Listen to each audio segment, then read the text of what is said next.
We're live. We're live. We're alive. We're alive. alive. We're alive. We're alive and we're live. It's Tegan and Sara. Michelle, how do you feel? I feel good. You're kind of like the and in Tegan and Sara right Tegan now. and Sara and You Michelle. want to come up and post up right here between us? We spent all this time staging this correctly. I know. We're going to stay in our positions. All We're right. really excited. Hi, everybody that's watching. Technology's cool, right? And weird and creepy. Thanks to everyone watching in Russia. Just kidding. Wow. What? Big launch with the Russia joke. Great. Okay, so we're here. We're doing this A live signing. Can you show the book? We are sitting in front of a mountain of hard copies of our new memoir, High School, written by Sara Quin and Tegan Quin. That's right. That's us. For the first time ever, we get our own names. For all of you watching that know the band, you know that everything's just Tegan and Sara, but for once, we're finally getting our due, and we're getting to stand alone. We wrote this book. We did. We started writing it in February 2018. Yep. Is that right? It sounds about right. Let me look around the room. Someone will know, right? I feel like we're running a telethon. Yeah. Donate now. Donate now. No, you can go to premiercollectibles.com/highschool. Yes. That was one of the things we were supposed to tell you, and you can get signed books. And okay, so what's the book? The book's about high school. It is. It is actually. Every time I look at you, What? you look at me like I'm stepping close to a cliff and I'm going to fall off. And I just want you to, everyone take it down a notch. At home, take a breath, sit down, everything's fine. We're like that expensive calm app that you can get, where we tell you a boring story and then you fall asleep and go into a deep REM. That is not the book at all, but right, you've read the book. Yeah, I have twice. Did you read it twice? I have, yes. I don't think I've read it twice. How did you enjoy it? Preparation. Yeah, no, I'm just joking. I've read it thousands of times, Yes. and it's still great. Do you have a question for me about the book? Yeah. Like, I'm wondering what you think. Can you tell them what's happening right now? I can, yes. So it takes place mostly during your high school, only during your high school years, right? The 90s. The 90s, in Calgary. That's Canada. It's Canada. And right, I've got it. So Yeah, far. that's So Canada. far, Yeah, nailed yeah. it. Correct. Yeah, So we're in far. the. Yeah, this is. You've pretty much got us up to page 14. Tumultuous times in high school, and then Correct. sort of coming of age and coming into your own voices, literally and metaphorically. So I guess it's funny because I interviewed you guys already, so I'm like, what did I ask them before? Do you want to explain? We have our memories wiped every night before bed. That's okay. Great. Yeah, before we walked in the room, they were like, don't forget you've met Michelle before. And we were like, okay, yeah. We have to be introduced to each other, to be honest. Yeah. That might have to do with all the LSD we took in high school, which is also in this book. Right. Yeah. So it's called High School. It only takes place in high school.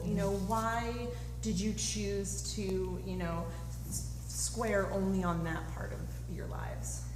I think for the two of us to give us a little bit of a boundary, like a sort of like a time in our lives that we should focus on is a good thing, because even giving ourselves only these 3 years to capture, We constantly broke that barrier. we delivered first and second drafts that were probably longer than the Odyssey. So I think we have a lot of stories about our lives, and I think that this was a way for us to sort of really focus in on the origin story of the band, about who we are as sisters, the kind of relationship that we had as adolescents, the relationship that we had to music and why it was so significant to us, and then how profound it was to realize that we could write our own songs, that we could perform in our own bodies about our own lives. And I think then, of course, at the center of all of that, that complicated adolescent time was this sort of knowing, this reality of our sexual identity. I knew from a really young age that I was gay.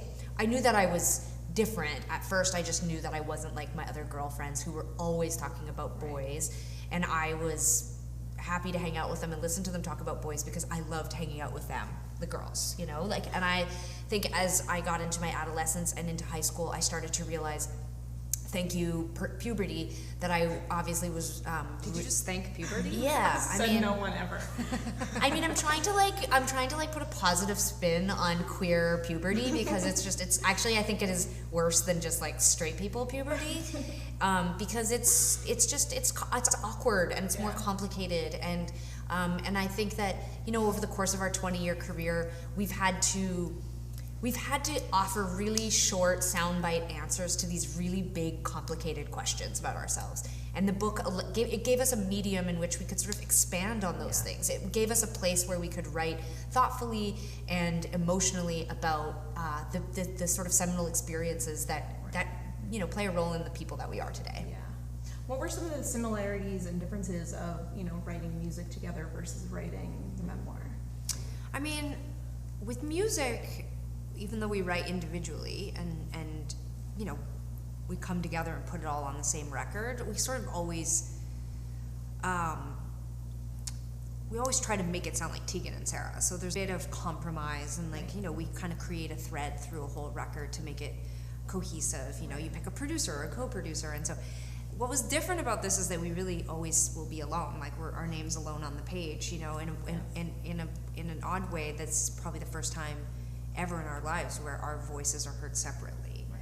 And I think that part of what inspired us to write the book in the first place was we wanted to go through this process of debunking a lot of the myths, not just about our band, but about twins and about queer women and women in general. Right. I mean, as we all know, our stories are often written in a way or told in a way that feels very one-dimensional, and I think young women aren't taken seriously, certainly not in comparison to young men who are often piled up with accolades and maturity that we just don't afford to women or grant to women until they're old. Right. And then we're like, ew, you're old, get away from us. Exactly. And then we're like, you're old now, you know everything. Yes, thank you, Mother Time, you must retire. Right. It's like the buffaloes. We run them towards the edge of the cliff, and then they Just just... a very small window. Yes, but I think that we wanted our voices to be heard as individuals, and we wanted to debunk some of the myths, and some of the big ones are that, that somehow that we took comfort in each other as young people when we figured out we were gay. Right. I think a lot of people who are queer or who are othered or who are on the outside wish they had a twin. We've heard this so many times, and it's unbelievable how Somebody many times I've heard this. with. Yeah, they're just like, oh, you guys are so lucky. Yeah. But if anything, Sarah and I felt exposed by others' queer identity. Our suspicions about what each other was doing behind closed doors with our close girlfriends only made us feel more in danger and more seen. And so the book was like an attempt at trying to sort of step out as individuals, but tell our collective story. Whereas with music, it's truly trying to find a sound that sums both of us up. Right, yeah. And we get to sort of not hide behind the other, but we get to weave our story together in a way that's so different in music. So, I mean, ultimately our hope was that you'd read the book from start to finish and feel that same like cohesive feeling. And sort of like stereo separation, I guess, to use a music metaphor. What an excellent music metaphor. Thank you. Yeah, that was... I've been saving that. Yeah, that was huge. You can use that again. Yes. Yeah. Well, thank you. So, let's get to some fan questions. Okay, great. The people who've actually bought your book, as opposed to getting an advanced review copy. Okay. So let's start in Dublin. Great. So here, sign books while... Yeah. Oh, yeah, great. Okay. I'll start. Okay. This question is from Deirdre in Dublin. Remember, I forgot all the rules. I'm sorry. There's a whole system. She signs, I sign, we hand it off. We got it. I don't sign. Okay. She does not sign. She asks your questions. We got it. We're clear. So, you guys are first-time memoirists. It's your first book. Do you have any advice that for an aspiring writer, or that you had received as aspiring, writers? We got great advice maybe like 3 months. This is hard, isn't it? This is It's really hard to It's think. hard to do both. One of you is going to get a book that's going to say 3. I apologize. My name's Tegan, but you understand. 3 and Sara. Yeah, 3 and Sara. There's so many people in this room trying not to laugh, but I'll tell you what they are doing is just giving off so much heat. It's incredible. Everyone hold their breath for a few minutes, Dripping okay? sweat when this is Or over. go like this or something. It's getting toasty. When we hand these books off, just so you know, people we love and care about are going to be going like this to us with it. Probably the best advice that we got was a few months into the process. We had maybe maybe a dozen chapters written, and it was a collection of advice from a few different key people from our publishers or from the publishing world. But the big thing was to create a timeline, and especially writing a book like this. That, I know it sounds wild, but that had just never occurred to me. Right.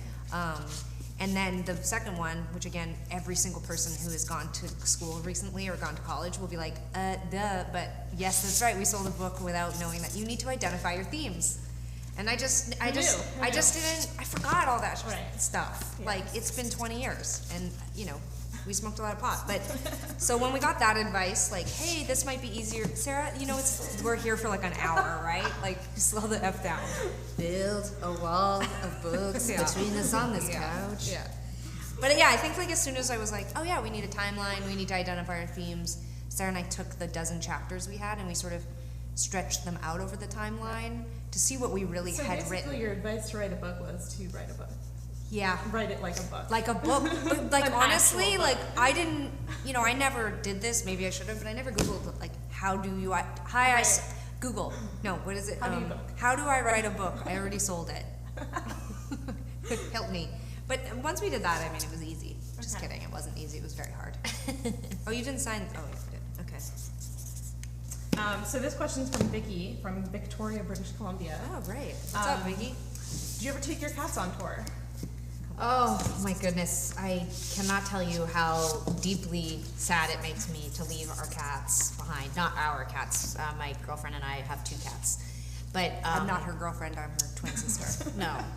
Which will become clear when you get High School, the memoir by Sara Quin and Please Tegan tell me Quin. that mistake has never Here's been the made. address of where to get it. Yeah, if you.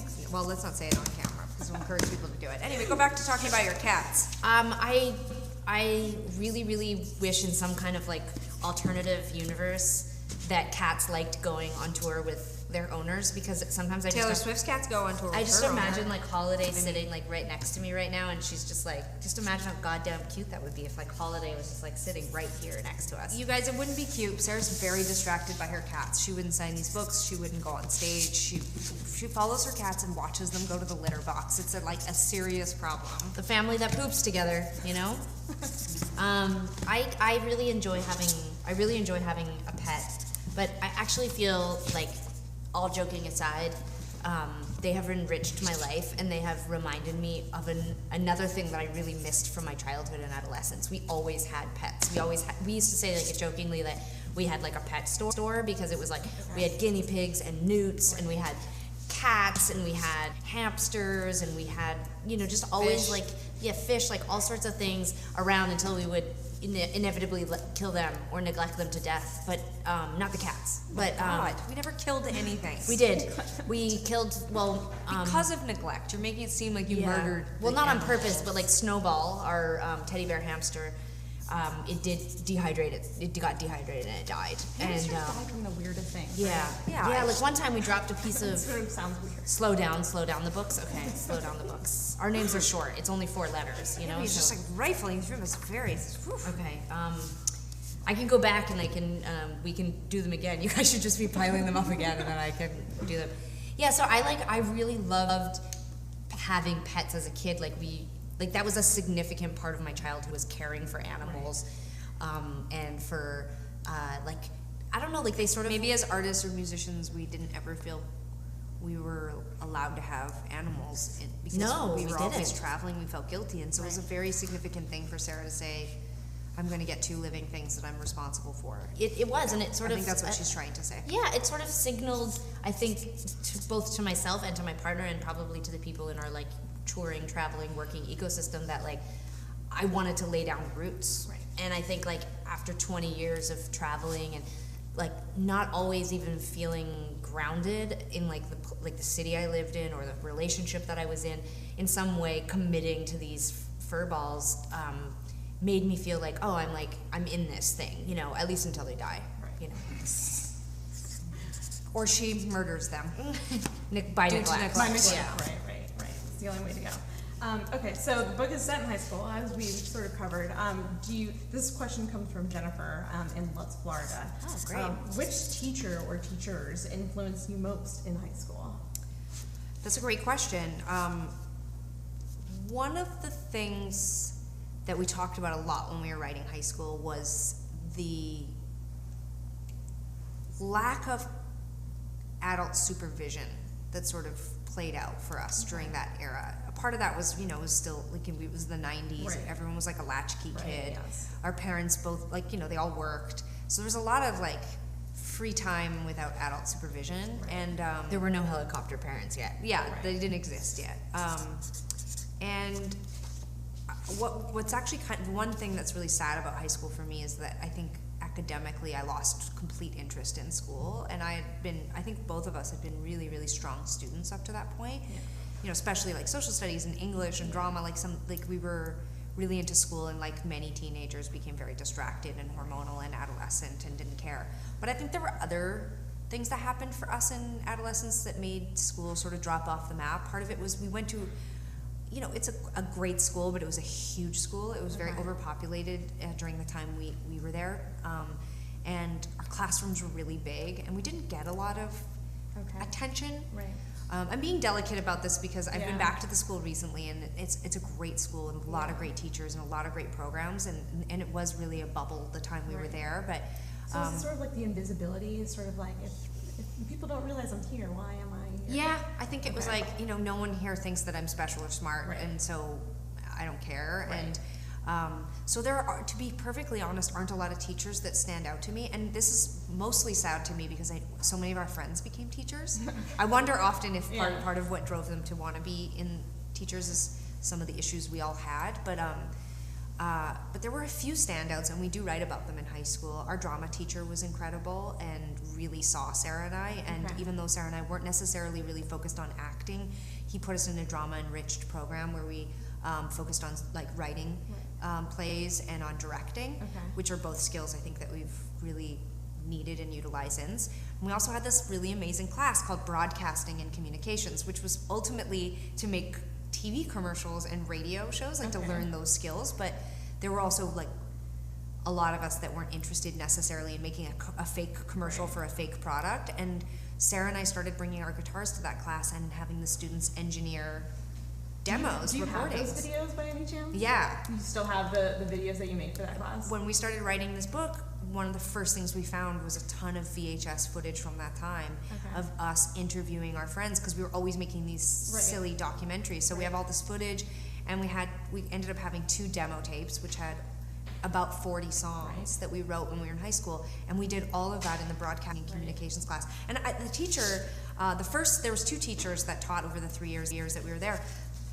I think that they just let us do the projects we wanted because they were just happy to have us do something, because initially we just were disinterested with everything, and they just made a profound mark on us because they allowed us to be creative. And I know that's silly because you need academics, like you need math, you need English, you need these things, but by encouraging our creative side, they actually allowed us to really like connect with a part of us that was there, and it kept us in school, you know? So I guess speaking of, clips from your high school years, it's going to be a part of your tour that's coming up too. Do you want to sort of briefly talk about that? Yeah, well, we wanted to use some of the footage of ourselves from high school in the live show because we really wanted to sort of give that actual physical experience, not just of describing ourselves in high school, but allowing the audience to see us as we're like, no, really, look. Yeah. Which is sort of, it's an interesting exercise. Specifically, there's footage in the show that we do write about in the book, but it's amazing how it plays so differently when you're watching it or when you're reading it. I mean, to read the transcript from a video, I think it's more funny, and it sort of doesn't necessarily, it doesn't have any of those kind of like physical cues that make it so difficult for me to watch. Right. So there's a transcript in the book from one of the videos that involves kind of quite a meta experience, which is that Tegan and I are being interviewed in my high school bedroom for a project that our best friends are doing about homosexuality. And they refer to it as homosexuality. And they are essentially asking us questions about how we feel about homosexuals and homosexuality. But what makes it sort of profound is that the person behind the camera is my best friend, who I'm also secretly having sex with and having an emotional relationship with. And the person who is asking the questions behind the camera is Tegan's best friend, who she ultimately went on to have a secret relationship with. And I think... And they're both women. And they're both women. I mean, imagine I was like, and his name was... like, who gives a shit? But I think what made the footage so profound for me when I found it was just how obvious and physical my discomfort is. Right. With the whole endeavor. I mean, I've clearly like given my consent. Sure, I'll be a part of your homosexuality project. Yeah. In fact, we've loaned them the camera. It was our dad's camera, and they're using our father's camera. We're in my bedroom, but it's almost agonizing for me to get through the video even now, and I've watched it dozens and dozens of times.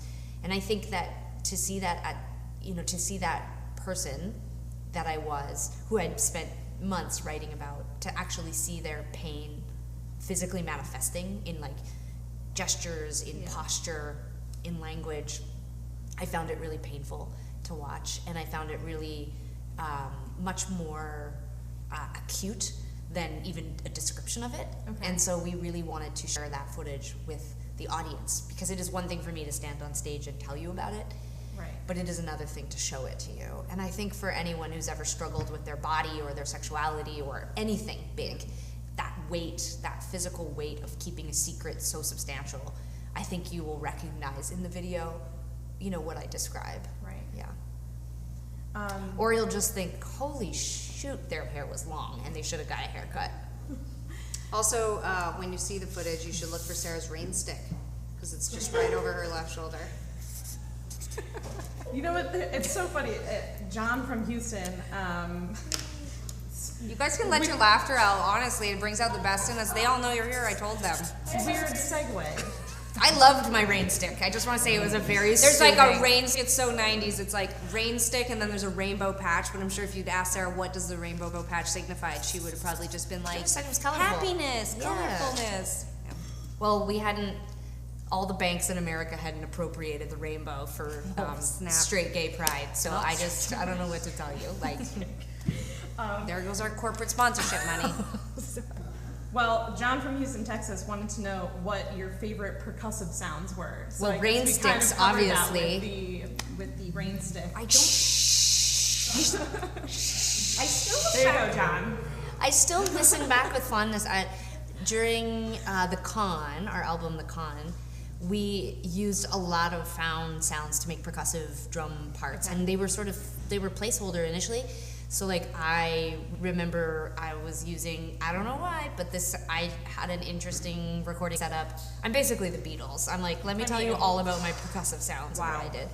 It was revolutionary. I used chopsticks and a can of beans, and I would just sort of create like rhythmic things that I would loop, and I would add all sorts of effects to. It was magnificent. I can't believe I didn't win an Oscar for it, but not a Grammy. Not even a Grammy. That would have been too basic. That would have been too basic. No, but I really remember finding it fun to try to create something interesting to listen to out of something that you don't normally think. Right. Really diving deep. She's taking this question very, very, very seriously. Every time you answer a question, it's like I think, oh well, we've run out of time. It's like the whole thing is over. And then I like answer a question. What I did was I took chopsticks and beans. And so I answer a question about pets, which everyone laughs at me, and then I answer a question, take interest in this question about percussive instruments, and I'm a joke, and I'm signing the books too fast, and I probably should just leave. Oh no. I should probably just leave this live signing. Live signing, you ask yourself, what is that all about? They just said I could do this, that you would know where to go to get the live signing of the books, and you can get them. Yeah, good work. Conveniently says premiercollectibles.com/high school. I did not bring my spectacles to this event.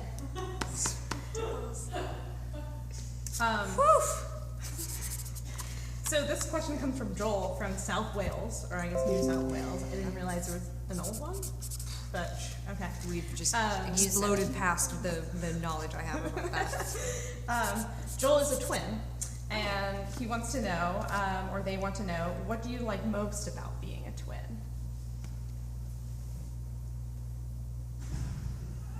Or perhaps what do you like least? We've been stumped.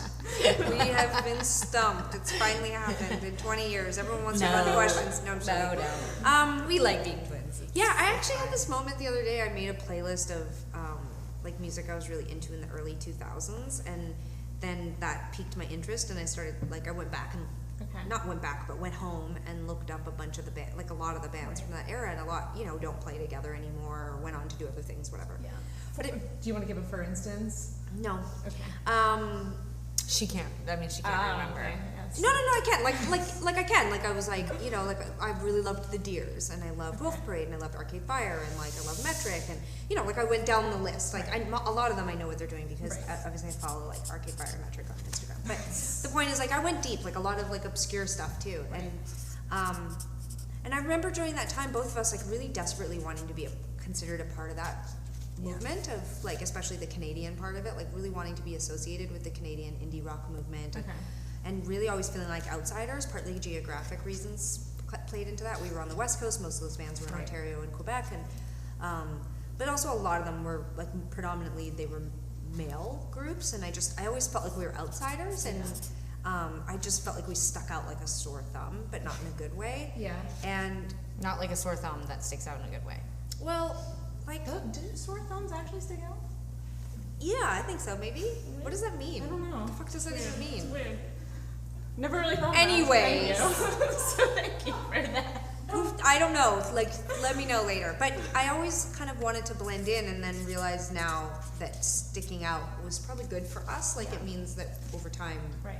In a way, so is it for the thumb. I mean, it's sort of you're protecting it. So you're really keeping it- on an evolutionary level. Yeah. Before the thumb stuck out, we were not able to do a lot of things. So the question was, what do I most like about being twin, or appreciate maybe, or something like that. But I will say this, that like I think it's made us stand out. I think it made us unique, and I think that it gave us an advantage. And I think that we probably wouldn't have had the career we have had without the other, you know. Yeah. So I'm grateful for Sara because it's allowed me to do what I'm doing and be successful. Otherwise, she's a complete waste of my time. Just kidding. Just kidding. Hirsch. Should I ask what you like least about being a twin, or is that like? She just hates being a twin. I think that's nice. How much I does like it when my make? twin fans me with my I mean- first memoir, High School, which you can get tomorrow. There You want go. to check your hair? It's a little fuzz on top. Okay, you know, eat shit. And I'm yours doing is it. also like. I'm doing it. I'm making a mere joke. You guys, we've lost Sara. Everyone give Sara a round of applause at home. She's gonna go FaceTime with her cats, but she's enjoyed this live signing a lot. Do you know we actually talk a little bit about the discomfort being twins? Like when we were little, being a twin meant people would often stare at us You were uncomfortable and with invade our space. And I think there was for me, like when we started our career, there was an interesting parallel between becoming recognizable and becoming not like a celebrity, because like for many years when we first started out, like nobody knew who we were in the majority of the places that we went in our lives. But even at a show, like to have people observe us so closely, to have them be interested in us in this kind of way where it wasn't necessarily reciprocal. It wasn't like I was saying like, now tell me about you. There was this kind of one-way conversation that would often happen with people that reminded me of being a twin, which is that people, you know, would come over and talk to us and ask my parents questions about us or try to touch us. And I was like, oh, like being a celebrity or being like in a rock band is kind of like being a twin. It's like you sort of have to balance the sort of pros of being in that situation, which are like, it's nice to have people interested in you. It's nice to have people think about you and observe you and be curious about you. But you also sort of have to tolerate this kind of invasion of privacy that that I think for a lot of people isn't negative. Like if you say to somebody, please don't touch my twin children, they're like, whoa, I just was looking at your twin children. I mean, take it easy or whatever. And I think in some ways, you know, being a celebrity is the same way. Like when people are like, Please don't touch my celebrity. no, but if people are like, you know, people come to you while you're eating your dinner or something with friends, and you're like, they're like, hi, can I sit down and ask you a lot of questions and take pictures with you? It's like you are like, I understand that you know my band or you're interested in me, but could you give me some space, or can you give me a boundary? Or, you know, even in some cases, even just the act, like I think it's so deeply ingrained in my human experience to be looked at without consent.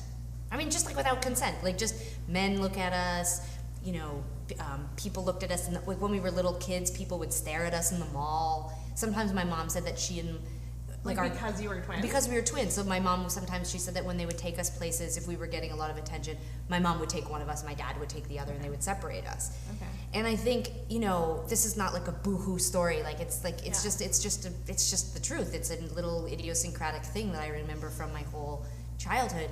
And I think in some ways, you know, the act of being a public figure or being in a band and being volunteering to sort of be this public figure in a lot of ways is sort of, it's really innate and natural for us because it's always sort of been there. We've always been looked at. So that's a good thing about being a twin or a bad thing? Well, I think what I said was we talk a lot about it in the book. So Tegan ruined your life when you were a child. It's not even that she mom. No, she didn't ruin my life. I mean this so. I mean, I don't even want to joke about it because the truth is that without Tegan, you know, I mean, I don't even know what life would be like, or it would be so profound to be in this world by myself. But I think that it's always been difficult for me to properly translate how complicated it is. Yeah. It's not just like another sibling. It's not.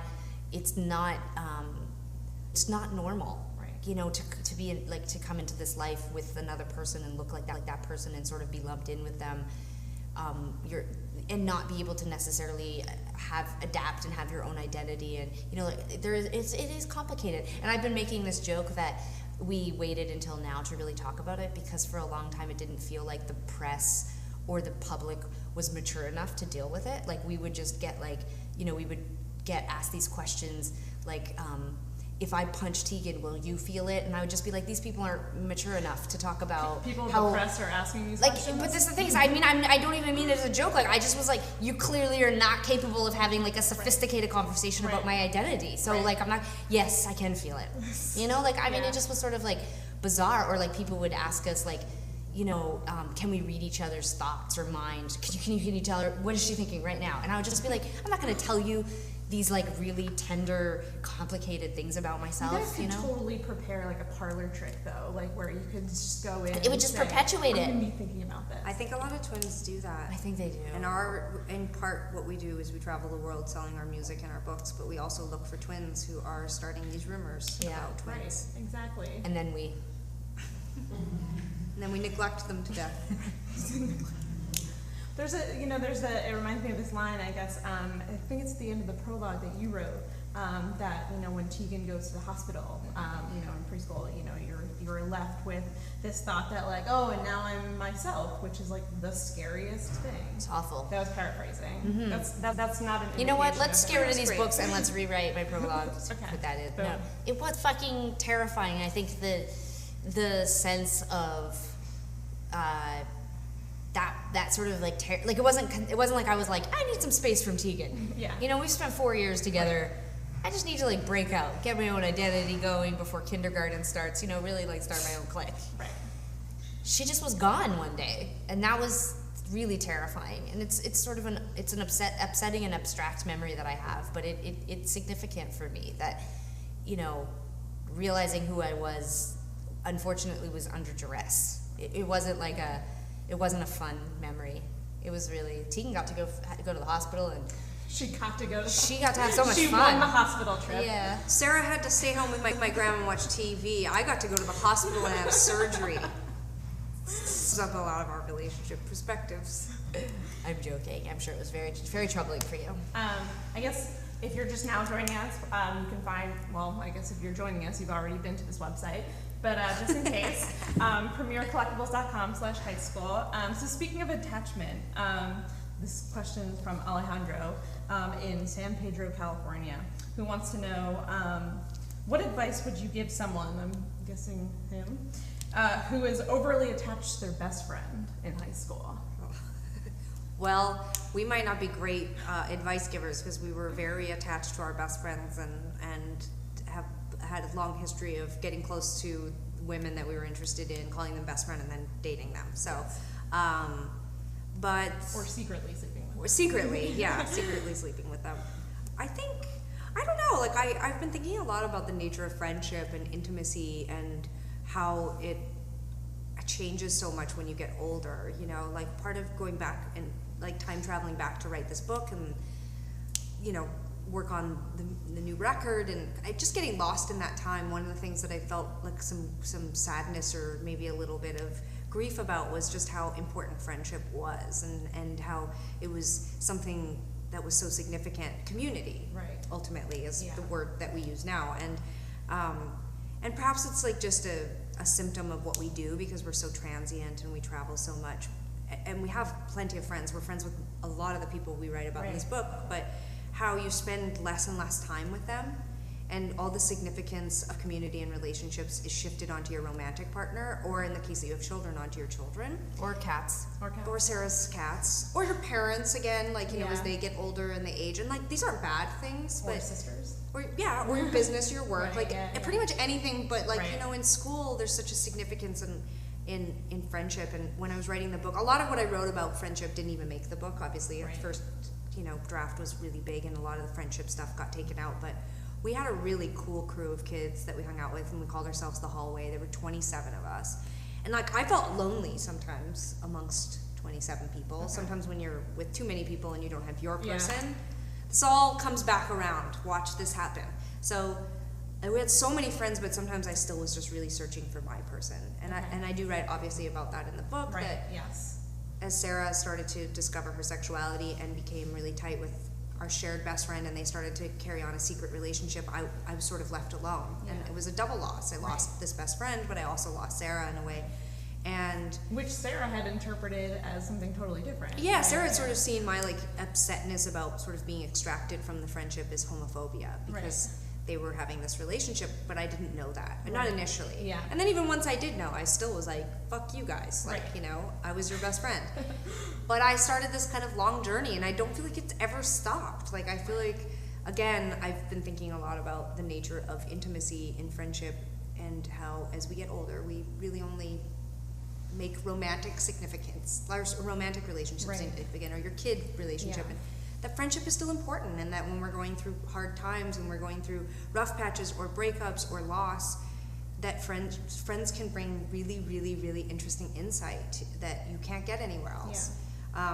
So I don't know, is it unhealthy to have a really close, I don't know what's happening between, I don't know what's happening in this situation. He didn't go into it. Yeah, he didn't go into it. Okay, so I don't know, but I think, like, maybe it's okay to have a really important best friend and to rely on someone that you know, the way we did when we were younger. Right. You know? Okay, so we're gonna play a game. Oh shit.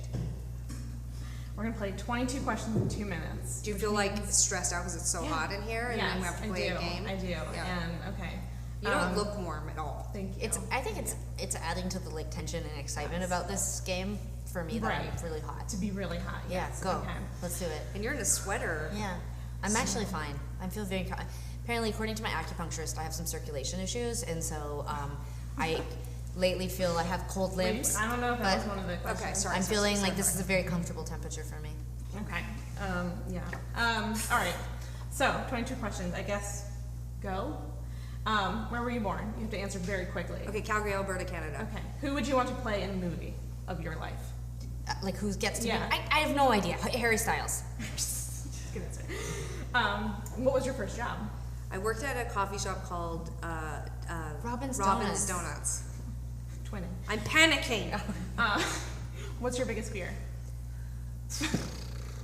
I think like, not like death, but like being aware of my death. Is it going into an existential ongoing spiral long on death? camera? Yes.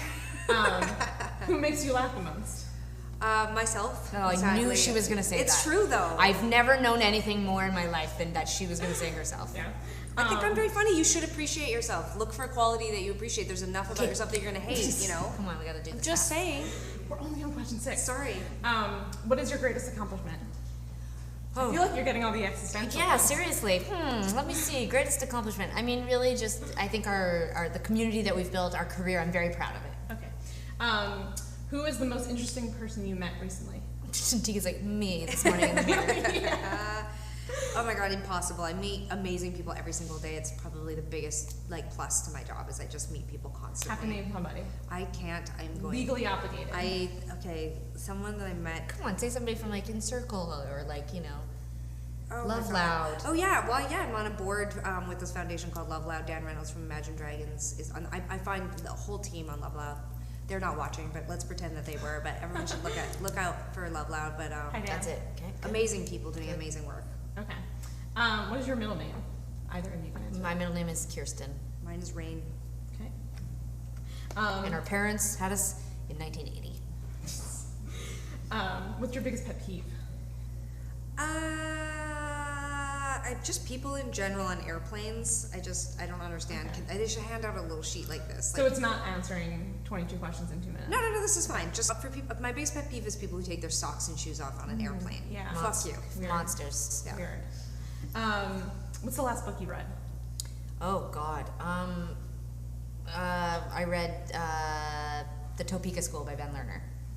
That's not true. It's not true. It's a complete lie. Yeah, it's like I read it like 3 months ago. I can't. I'm just on the spot. Something about People in Oh, the publishing have spirit. notions of Okay, time. I'm reading right now. I'm reading a book called The Spirit Catches It You has When to You be Fall Down.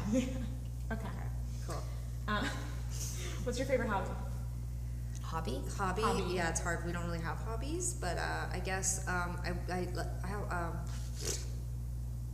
My hobby right now is What's your taking hobby? half a sleeping pill, drinking a glass of red wine, and listening to music. That's my Jeez, that's not my hobby.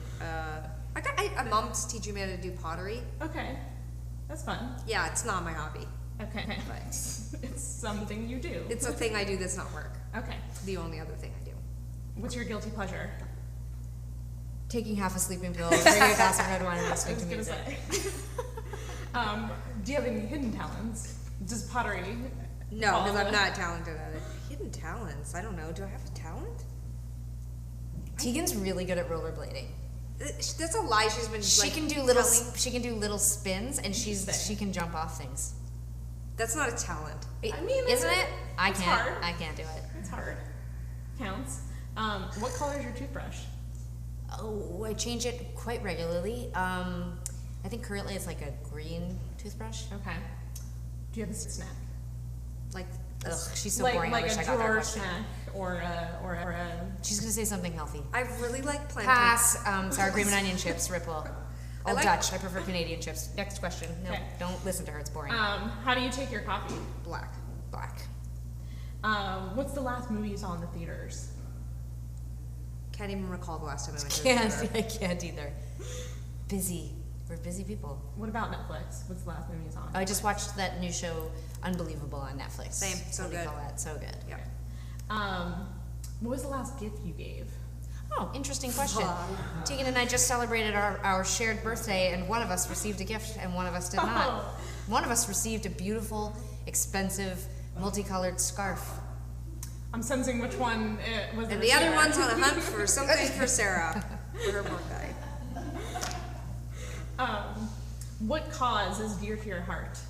The LGBTQ organization that we started, Tegan and Sara Foundation, which centers women and girls in our community. That is the cause closest to our heart because we are part of the community, we love the community, and the community has lifted us up, and we want to redistribute our power and our money and our resources and our access back to that community because we love them.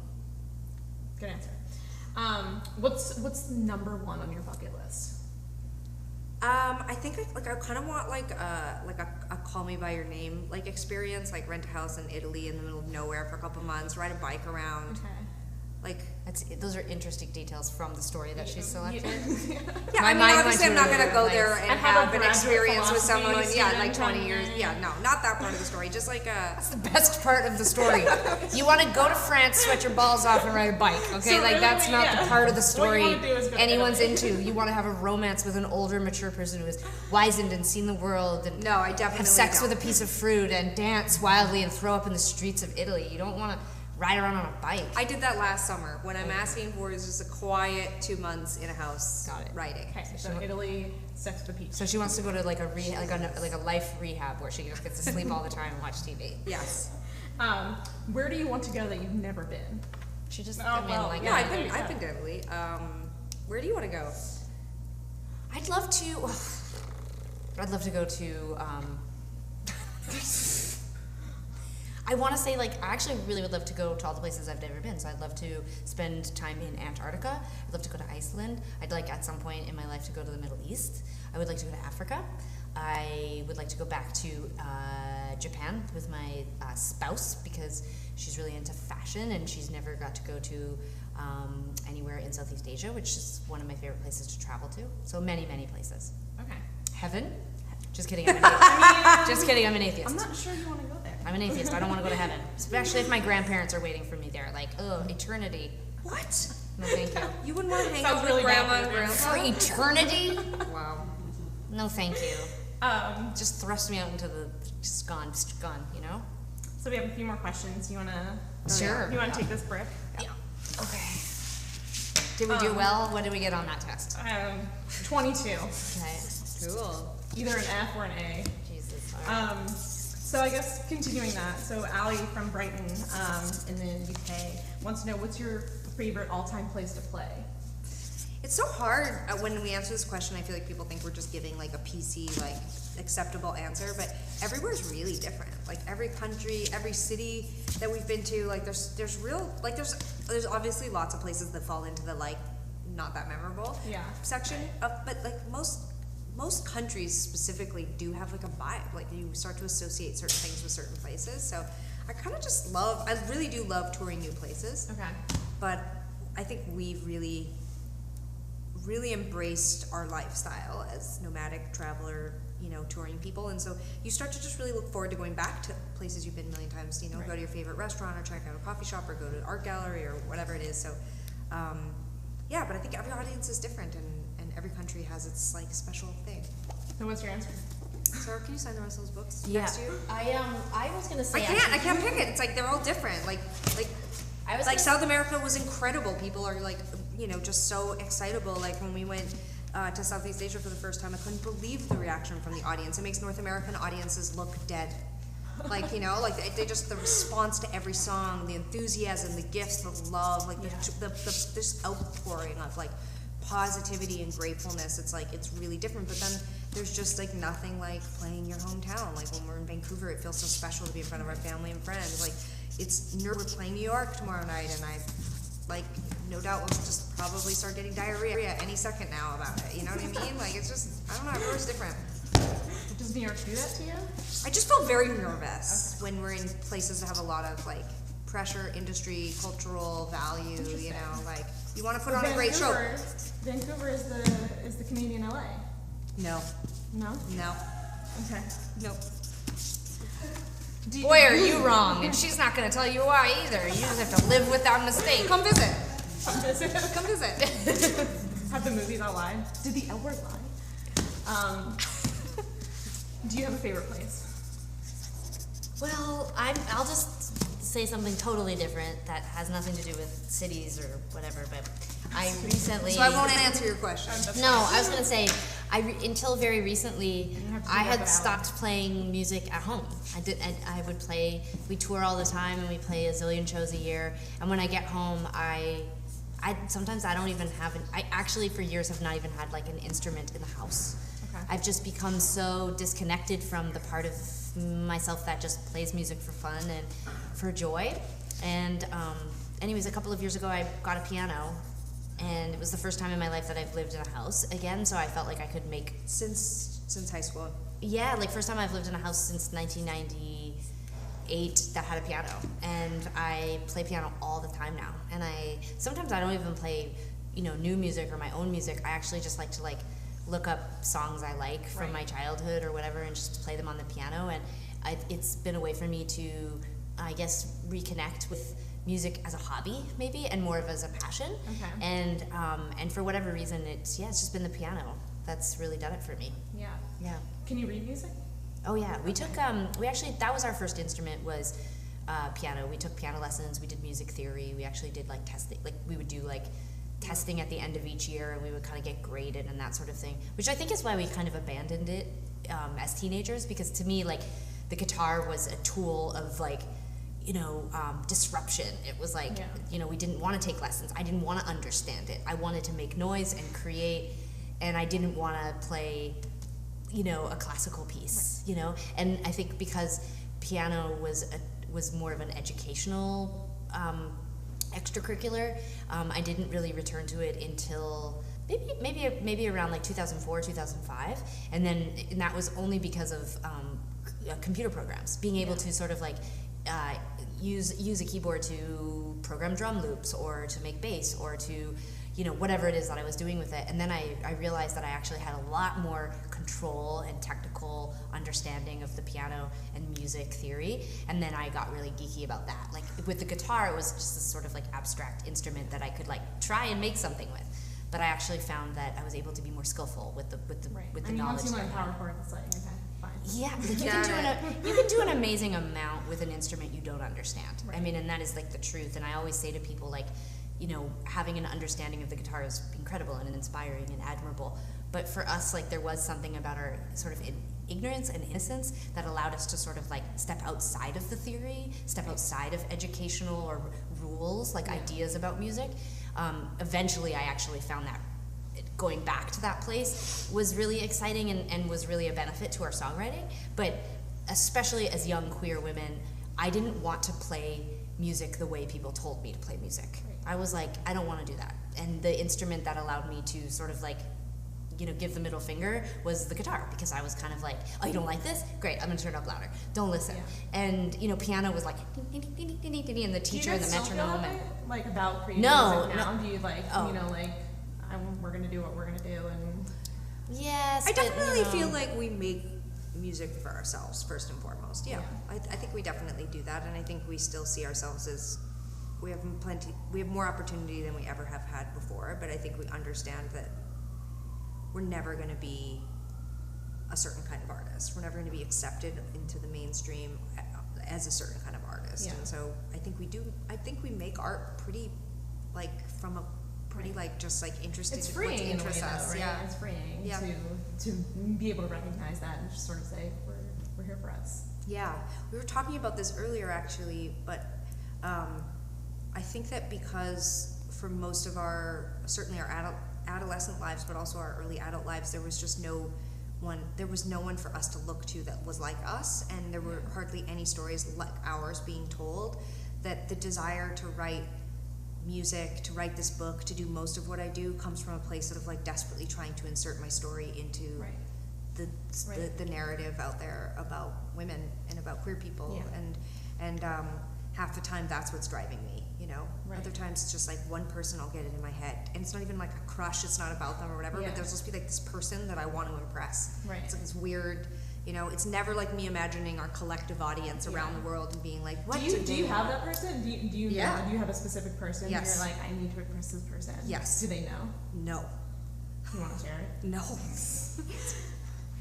Well, sometimes it is Sarah. This is the thing, it hasn't always been the same person, but yes, I sometimes send music to her and I'm severely disappointed that she doesn't like it. Right. Or Sarah will send me music and I'll be desperately excited and like, you have to, oh my god, this is so good, whatever, and she'll be like, I don't really like it, and I want to, like, I don't know. Right. But I mean, upset. at least she's honest, right? I mean, you can tell when you've got something and when you haven't. Yeah. I think what I'm looking for from the person, this imaginary person that we're talking about, that's not imaginary, but that's secret, isn't necessarily, I don't want them to ever know, and I don't want them to give me criticism. I want them to be absolutely mesmerized by me and just like almost shook, like they're like, I can't, all this time, you've been right here under my nose. All this time I just didn't even understand it. Just something about tonight's show. I've seen you a million times. Is it Claire Danes? It's just like, I don't know Claire Danes. No, it's often someone I know. I don't pick strangers. You know, I don't know. I can't explain it. I've had it since I was a little kid. And like, this person has never said that to you. They never expressed. Go with me on a mesmerized, journey here. It's mesmerized. broader than this. It's been multiple people, and I'm saying like even since I was a child, it's like I want recognition for who I am, and I move the desperation like of like who I want this person to be throughout my life, and it's what keeps me. Sarah has a version of this, a variation of this that her therapist sees as like almost being like your conscience. Okay. So but like for me, it's not about. Oh, thank you for sharing that with everybody. That cost me thousands of dollars to find out. So, but mine's not like it's bigger. This is why I say it's different. It's a variation of it because it's not about keeping me. Like it's not about keeping me between the lines. It's not about good and evil. It's not about being behaved or not. Yeah. It's about like the validity of my existence. Imagine it as like a little angel on this shoulder. No, it's not an and angel. a This little person's devil on often the like shoulder. they're a little bit withholding. It's funny that you're talking about the validity of your existence while Sarah's over here laughing. Yeah, well, that's standard. Yeah. Yeah. I wondered for a while if we were under some kind of, I was under some kind of psychosis and that Tegan didn't exist. I mean, like a Fight Club type scenario. See, doesn't this make the book even more interesting now that you know all these things? There's a supernatural twist that There is. I didn't get in 2 readings. Okay. Yeah, this is the cover, you know, it's like, you know, you can see yourself, but it's distorted. That's how we feel about each other. Okay. I was gonna ask. I guess we have have one more question left. I was going to ask, what is the deal with the cover? Why is it a mirror?